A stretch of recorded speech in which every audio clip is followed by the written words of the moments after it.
Donc bonjour à tous, dans Jellyap.dz, aujourd'hui j'ai l'honneur de recevoir pas un chercheur mais qui est au contact direct avec les chercheurs, Monsieur Nazim Omar Karyatani. Bonjour, merci Bonjour, d'avoir Fina. accepté notre invitation. Vous venez d'Oran. Tout à fait. En premier lieu, je vous remercie pour cette invitation. Mais c'est un honneur de vous recevoir. Merci beaucoup. Donc, je disais que vous n'êtes pas chercheur, mais vous êtes au contact des chercheurs, puisque vous êtes dans un laboratoire spécialisé dans la génétique depuis de nombreuses années, aux côtés de votre maman. Vous avez un parcours à l'étranger, à HEC en France d'abord, puis à Montréal. Mais avant de parler de tout ça, cette détermination d'apporter quelque chose dans ce domaine, d'où elle vient? Ça ne peut être que familial et ça peut être aussi que l'environnement dans lequel j'ai grandi en Algérie, à Canastel. Et donc aussi de l'apport de mon père, de ma mère, de mes tantes, de mes oncles. Donc, Votre maman est médecin d'ailleurs. Tout à fait. Tout à fait. Donc vous avez grandi vous êtes né à... Je suis né à Oran, donc, Oran. à la clinique Sainte-Anne, qui était à quelques mètres en fait là où ma mère et mon père ont créé le premier laboratoire en 1988, donc à la rue Sainte-Anne, à Canastel, à Oran plutôt, là où je salue tous les habitants de ce quartier. Et donc tout jeune, vous avez déjà eu cette volonté et cette curiosité pour le savoir, pour aller plus loin. Ça ne peut être que le cas vu que le laboratoire a été ouvert en 88, donc je venais d'avoir que 9 ans. Et donc j'ai grandi dans ce milieu-là où je voyais mes parents tous les matins partir au laboratoire, travailler pour essayer d'apporter des solutions pour apaiser les patients algériens. Donc je pourrais donner un exemple très très court. Avant, un diagnostic se faisait en espace de 1 mois. Et donc ma mère, quand elle est revenue de France après avoir fait ses études à Paris, à l'Institut Gustave Roussy. Donc, elle fait partie aussi de la diaspora, votre mère. Tout à fait. La même chose pour mon père, parce que tous les deux, ils ont étudié ensemble, mon père et ma mère à Toulouse, et ensuite à Paris.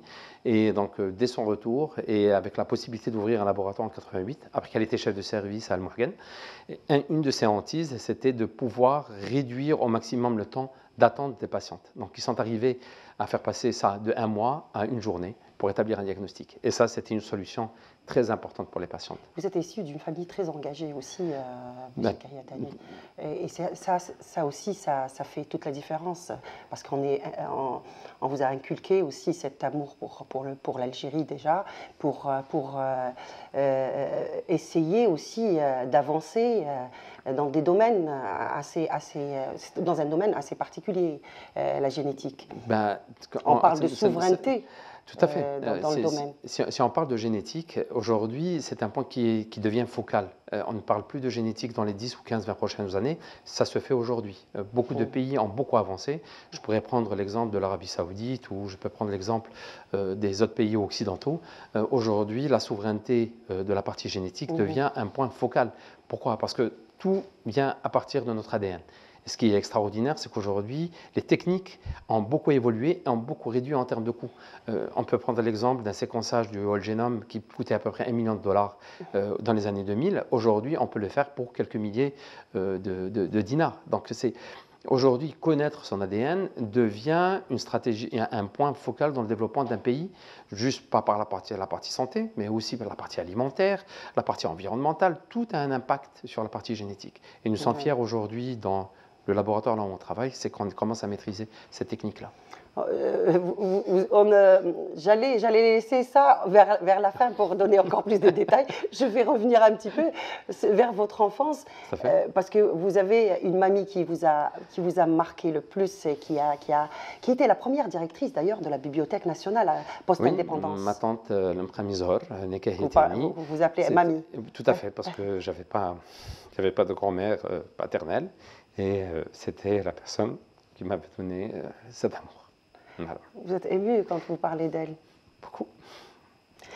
Elle a été la première directrice générale de la Bibliothèque nationale. Comment elle s'appelle? Mizor, qui était une des directrices en fait, de la Bibliothèque nationale d'Algérie. Et c'est une femme qui a énormément lu. Donc elle m'a transmis l'amour du livre, de l'art. Et excusez-moi.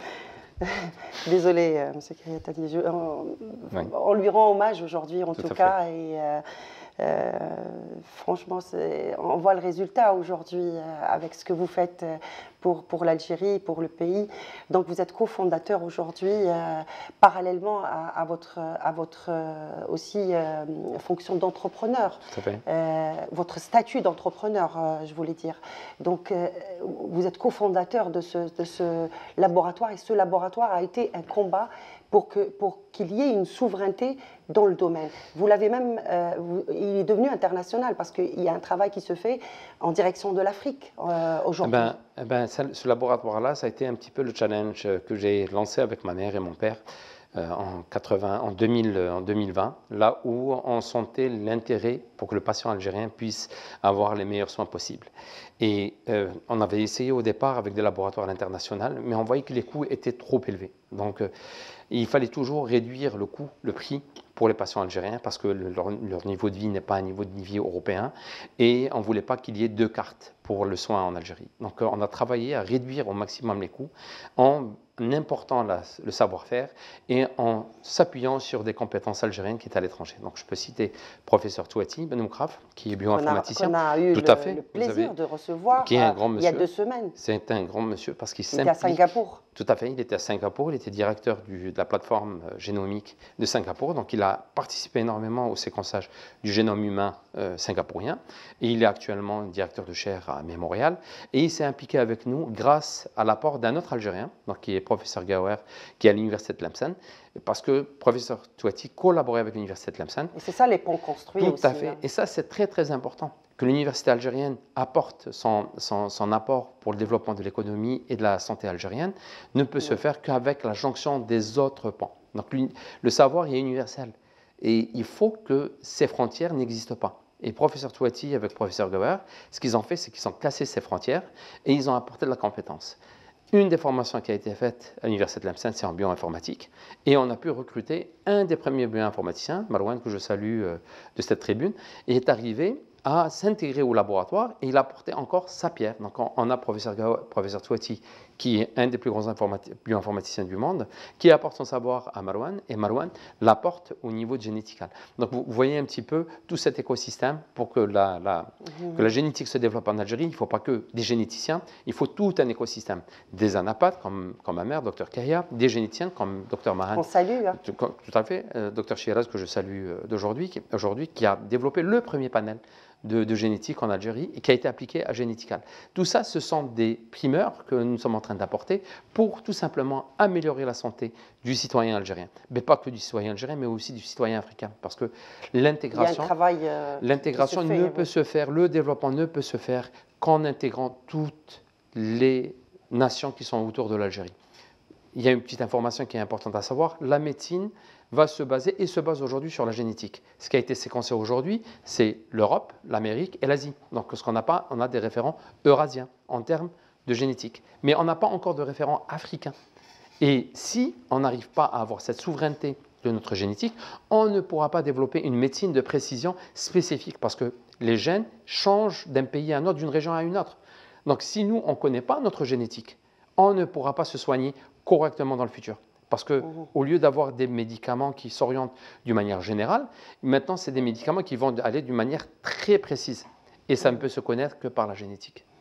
Et tout le travail justement que vous faites dans le domaine du développement justement est orienté vers ces compétences algériennes partout dans le monde. Nous avons besoin de toutes ces compétences et un de mes travaux et efforts au niveau de Génétical, c'est d'essayer de capter toutes les bonnes compétences. Et elles ne peuvent se faire qu'à partir des compétences à l'international. Parce que la génétique, c'est tout un écosystème. Comme je viens de le dire, c'est des compétences dans tous les points de développement. Il y a des informaticiens, il y a des développeurs, il y a des généticiens, des médecins, des logisticiens, des responsables qualité. C'est un écosystème. Donc, plus on peut récupérer des compétences à l'international, plus on peut se prémunir d'une santé meilleure en Algérie. D'ailleurs, à ce propos, le professeur Melici, quand je l'avais reçu ici, et je le salue ce matin aussi, je l'ai reçu dans cet espace, il parlait de toutes ces spécialités qu'il faut connecter pour que le développement, d'une manière générale, dans le domaine de l'économie se fasse d'une manière très structurée. Tout à fait, il a totalement raison. Là, on est en train de parler d'un doyen de l'Université du Massachusetts. Donc, quand vous imaginez un petit peu à quel niveau de compétence il se trouve. Donc, c'est la même chose dans un laboratoire, c'est la même chose dans un hôpital. S'il n'y a pas une multidisciplinarité dans le fonctionnement de nos infrastructures, on ne pourra pas avancer. S'il y a une seule spécialité qui veut se prendre la vedette, par la suite, tous les autres se démobilisent. Donc, on ne pourra pas aller dans une vision commune, dans un objectif commun. Ça c'est une évidence. C'est une règle comme la règle de Lavoisier. Donc, il faut qu'il y ait une multidisciplinarité. Et ça a été le discours de ma mère, donc du docteur Kahia, pendant toute sa carrière. Il faut que la NAPAT ou les autres médecins, ils doivent tous travailler d'une manière cohérente. Les oncologues tout seuls ne pourront jamais se développer. Sans les généticiens, sans les NAPAT. Justement, vous avez accès aussi des recherches dans le domaine de l'oncologie. Tout à fait. On a développé, aujourd'hui, on est le premier laboratoire à développer les CTC, donc les cellules tumorales circulantes. Donc vous pouvez imaginer qu'on peut diagnostiquer, suivre le cancer grâce juste à une filtration du sang. Donc on a des partenaires ScreenCell avec qui on est en train de travailler et on a déjà fait un premier projet de recherche qui a été fait en Algérie avec 40 patients, qui a donné d'excellents résultats, qui est en cours de publication, mais on est en train de le faire aujourd'hui en routine. C'est-à-dire qu'on peut apporter grâce à un simple kit, juste à une simple filtration, pour savoir si le cancer est en train de reprendre ou il est en train de partir. Donc, je ne sais pas si vous arrivez à percevoir toute l'avancée scientifique qui est en train de se faire. Et ça se fait dans un laboratoire privé. Alors, par contre, le laboratoire privé collabore beaucoup avec le public. Le privé ne pourra jamais se développer sans le public et le public non plus. Donc le PPP, c'est une des axes aujourd'hui de la présidence algérienne, c'est d'aller vers le partenariat public-privé. Donc toute cette interaction qui peut se faire entre le public et le privé ne pourra apporter que de la valeur ajoutée acquise à nos patients, donc à la santé publique. Avant de terminer, il y a une avancée dernièrement qui a été enregistrée dans votre labo. Tout à fait. On vient de séquencer le premier whole exome. Donc pour nous, c'est une fierté. Pourquoi? Parce que ça va. Le whole exome, c'est comme si vous séquencez. Avant, on pouvait séquencer de petits panels. Maintenant, on séquence une grosse partie. Là où on pourra détecter pour les patients qui sont malades de maladies rares, de connaître un petit peu mieux leur maladie et donc d'apporter de meilleurs traitements. Mais en même temps, pour les futurs nés d'une famille, où on pourra mieux détecter pour savoir où se trouve la problématique héréditaire, pour qu'on puisse apporter des solutions. Et ça, pour nous, dans un laboratoire privé, ça a été une belle réussite. Pourquoi? Parce que ça nécessitait l'interaction de beaucoup de spécialistes, entre autres de Dr Razel, que je salue, qui est à Tunis, qui est un des médecins de l'hôpital, qui est le généticien de l'hôpital de Riyad en génétique, qui collabore avec nous. Donc l'internationalisation du fonctionnement de la médecine, c'est quelque chose de très important et avec les nouvelles technologies, ça ne peut apporter que du bonheur pour nos patients.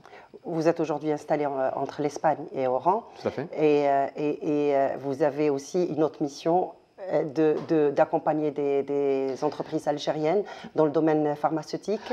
Ça, c'est aussi… Ah oui, tout à fait. Ça fait 2 ans qu'on est en train d'essayer de développer des ponts avec l'Afrique. Donc, on commence avec le Sénégal. Mais aujourd'hui, au mois de janvier, j'ai été invité par M. Belkacem Haouch, qui est le vice-président de la FOGECA, donc qui est une association patronale pour l'intégration africaine.